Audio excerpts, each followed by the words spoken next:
Oh. Ayun. Oh. Ayun mga tanim nila rito.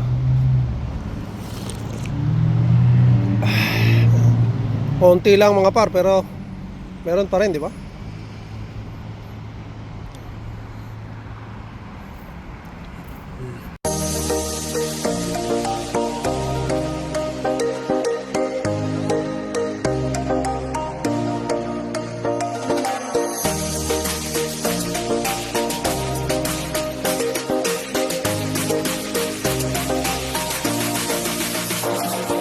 Dos Davao del Sur nandito. Oh, Canada.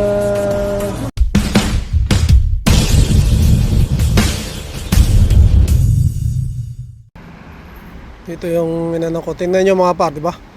Kung nakaraan, talagang walang ano, kadahon-dahon to. Ano, para mga patay na puno. Ito yung may mga ano pala, may mga allergies mga par, no, sa mga ganito. Ayan, shoutout kay ano, kay Tita Yanti. May allergies si Tita Yanti sa ano, yung mga ganito. Ayun mga par, wala pa naman tayong allergy. Wala yun, no? Motor palang ganyan dito mga par, ingay. So ayan, so tayo dito tayo daan. Ang ganda na rito, dami ng dahon.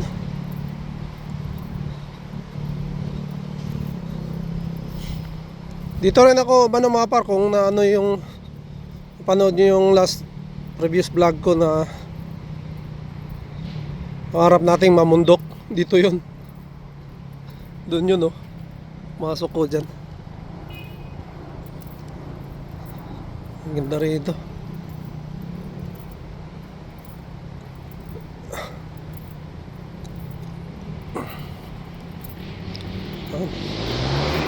Ang scooter mga par. Yun naman, oh.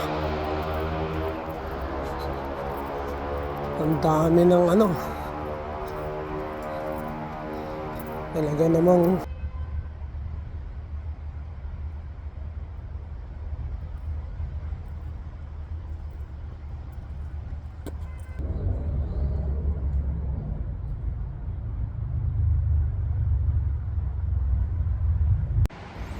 ayan, tingnan mo tong ano na to mga par, taas, oh. Pinutol na nga nila yung isa nyan, oh. Nice. Tayo, hanap tayo ng maupuan mga par. Ayun, oh, dyan ako pumunta na nakaraan. May upuan dito. Shoutout pala kay ano, Ate Vina and Kuya Mon. Shoutout po. Enjoy sa bakasyon. Umuwi na naman sila ng Pilipinas mga par. Dito sila nakatira. Yung building na yan malaki. Kapasyal na kami dyan nakaraan.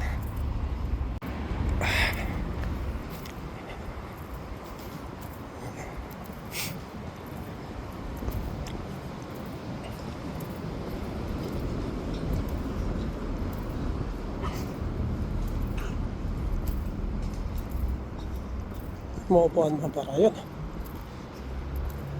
Labasan na yung mga squirrel. Squirrel, hello.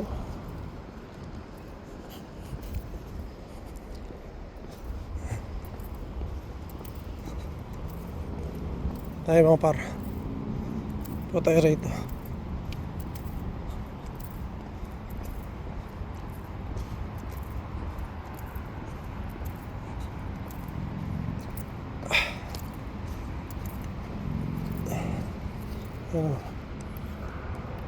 Ayun na, upuan na rito.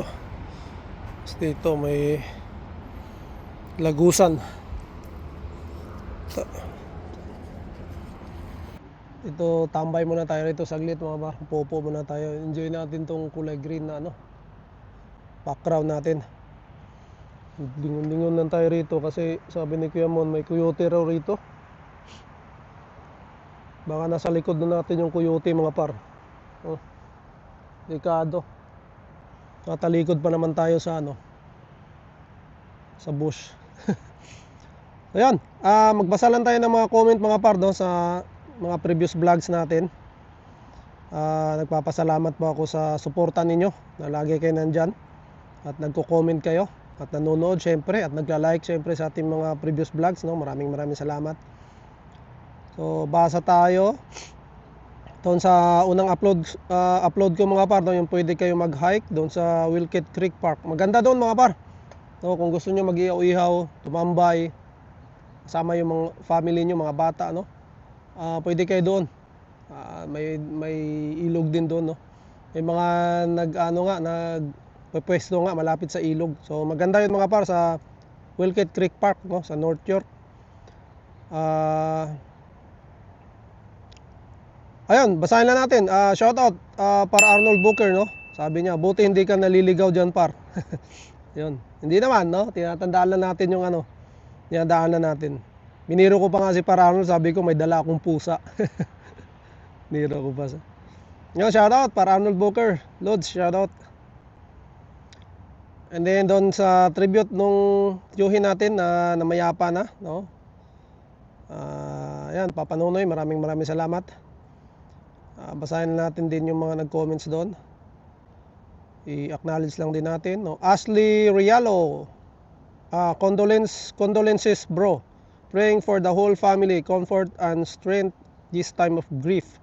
Ayun, maraming salamat sis Ashley, Pedro Roque Kabayan, shout out, And gusto ko lang shout out din si si Boss Elmer and Ate Yeye, Maraming salamat sa suporta po ninyo. Christopher in Canada, condolence par, napakabuti ng tito mo. Yeah, totoo po. Edwin Encinas, condolence by Gerson and family, Maraming salamat by and welcome sa Canada, Nag-comment din si by Edwin, doon sa previous vlog din natin na nakita niya yung tambayan natin dahil kumuha siya ng sin diyan sa may likod ng STC, mga paano sa Service Canada. Ayun, shoutout by Edwin Encinas and welcome to Canada. And kung may time ka ba, pwede tayo magkape-kape habang hindi ka pa nagtatrabaho. Dahil alam ko pag nag-start ka ng trabaho, medyo busy na mga par. Tuloy-tuloy na yan, And si Bay Edwin pala mga par ay landed PR. So, shout out, sana all. Siyempre, pinaghirapan din yung kanyang asawa, yung kanyang misis, na PR na, and then kinuha siya. And yun, wala na silang problema sa papel mga par. And after 3 years, pwede na mag-apply ng citizenship, Kaya, ayun, shout out by Edwin, Kung may time ka ba, mag-message ka lang sa Facebook or dito, mag-comment ka ba, para anytime naman ako pwede, dahil alam niyo mo wala tayong trabaho, mag-message lang para natin ang schedule mo. May schedule natin par kung anong oras, kung anong araw, baka may lakad din tayo. So, yun lang. Ayun nga, nabasa ko na rin to. Tatayo sa ayun, isa pang video natin. Par Nardino TV, shout out. Thank you par sa support. Tama yung sinabi mo, kailangan maging matibay dito at focus sa goals. Ayun. Looking forward ako par sa PR success nyo. Mabuti kayong tao and kailangan ni Canada ng katulad nyo. Yun, maraming salamat, Par Nardino TV, shout out. Arnold Booker, nice par, laban pa, God bless. Alba Fambam, support, syempre, laban ba kayang-kaya yan, basta good planning. Shout out kay Alba Fambam, Si Alba Fambam mga para, isa to sa idol din natin, At talagang well planned yung pagpunta nila rito. And na PR nga sila agad, kaya ayun, napakaganda yung ni Alba Fambam. So manood kayo ng mga vlogs din nito mga par, mga nagsi-share din to ng buhay Canada, At yun, kabanda niya si Alwin and Emma, si Boss Alwin, Kabanda niya doon sa Alwin and Emma mga par, Magaling kumanta to, si Alba Fambam, Ayun, shoutout by Jeffer Balmores, syempre. Salamat par sa shoutout. Always support kami sa channel mo. Sabay kami madalas ni Mrs. pinapanood ang videos mo. God bless par. Yun, maraming salamat par Jeffer. Oops. Irene, ganda dyan ah. Yun, shoutout Irene. Then, par idol, musta naman? Gawas na PGWP ninyo par. So, ayun, Biden, hindi pa kami nag-apply ng PGWP, Biden. Patrick Risa, ang ganda naman dyan par Gerson, solid. Oy, shoutout. Soria Farm Stories, game, podcast na par. Ayun. Oy, abangan pala yung podcast namin, no? Pinaplano pa rin namin. Shoutout kay Derek David Donsay TV. And then sa malakas pumalo kong kaibigan, si Par Christopher in Canada. Ayun. Shoutout. At ito mga par, no? Si Big Mac Burger. Hindi lahat ay winner sa Canada. Ayun. Ay si Big Mac Burger pala mga par, matagal nang ano to. Nagko-comment din sa mga previous vlog natin and ngayon lang ulit nag-comment, no. And ayun, maraming salamat Big Mac Burger, no, sa pagko-comments at panonood sa ating vlogs, no. Ayun, sabi niya dito nga mga par, hindi lahat ay winner sa Canada. And ayun, totoo po 'yun mga par, no. Kasi yun nga, nababalitaan naman natin yung mga nandito na sa Canada, no, na marami nang umuwi at saka marami nang pinauwi mga par, no. Ibig sabihin ng umuwi mga par, hindi na nila kaya, na stress, no. Gusto na nilang umuwi, mag-reset daw sa Pilipinas. Yun yung ano nila mga par, may mga sarili silang dahilan, no. Ayun, kaya nakapag-desisyon silang umalis na lang, umuwi na lang, bumalik na lang mga par. Yung iba sa Pilipinas, yung iba nga sa Singapore. And meron ding yun sinabi kong pinauwi, no. Pinauwi meaning hindi na na-renew yung kanyang working visa mga par, no. Or yung mga student din dito na hindi nakuha yung PR, no, natapos na rin yung kanilang PGWP. Kasi may option ka lang mga par, no, sa pagkakaalam ko. Pag naubos yung PGWP mo, ang option mo is mag-aral ka ulit or maghanap ka ng LMIA, no. And then yung dalawa na yan mga par ay talagang mga par, mahirap, no. Kasi pag nag-student ka uli, syempre gastos, no. Gastos na naman ulit, no. Kung may pera ka, walang problema, no.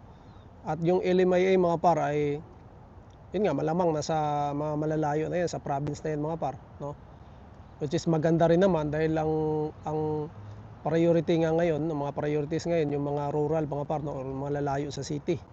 So ayos din yan, no. Ang downside lang syempre, kung kailangan nyo maghiwalay, no, ng pamilya mo, ng asawa mo, no, para lang, di ba, kayo kung saan pwede, no. Kagaya na lang sa amin mga par, kung sakaling magka PGWP na kami, and then si Mrs. ay may trabaho na maganda rin dito, and then ako makakuha ko ng chance sa mga rural areas, no. Pwede ako mauna doon mga par, no, dahil ako lang naman, no. Wala naman tayong problema, makakasurvive naman tayo. Pero siyempre yung anak natin at yung siyempre si Mrs., no. So tignan natin doon kung saan may opportunities. Pero yun nga, sabi ko nga kay Mrs. mga par, kailangan talaga natin magsakripisyo at magtiis, no, para makuha lang natin yung PR. Dahil yun naman talaga ang plano, yun naman talaga ang ano natin. And nandito na nga tayo, bakit hindi pa natin isagad, no, itodo natin na lumipat. Sanay naman tayo sa buhay probinsya mga par, dahil province nga tayo nakatira, sa probinsya tayo lumaki, no. Yun, may mga nagsasabi nga na flat, no, walang masyadong building, walang malls. Para sa akin mga par, okay lang yun, wala namang problema doon, no. Yung importante lang naman, no, alam mo kung ano yung priority mo, no. Gaya ngayon, ang pinaka-priority ay ma-PR ka, no. Kung nandoon yung opportunities natin, nandoon yung pag-asa natin para makuha natin yung goal natin, kailangan mo talagang gawin, no. Kailangan mo talagang gawin para, di ba, makuha ninyo, no, yung pinapangarap. Dahil sabi ko nga sa inyo, hindi naman to para sa amin, para to sa anak namin, no, si Inday, no. Kaya gagawin talaga namin ang lahat para makuha namin, no. Basta legal lang mga par, no. Ayun, yung mga lipat probinsya, wala kaming problema diyan mga par, no. So yung sabi ni Big Back Burger, no, yung comments niya rito, yun nga, hindi lahat winner sa Canada, no. Talaga namang yan, legit yan, totoo yan mga par, no. And mayroon nga tayo nababalitaan din na naman, no, may yung nakaraan nga, yung nasa Facebook na nagba-vlog sa mga par, di ba? Yung hanggang 2028 pa yung kanilang PGWP, pero di ba pa lang ngayon, 2026, no? Napanood ko nga kanina, imbis na uwi daw silang November ngayong taon, uwi na lang sila ng June, no? Next month na yun, di ba?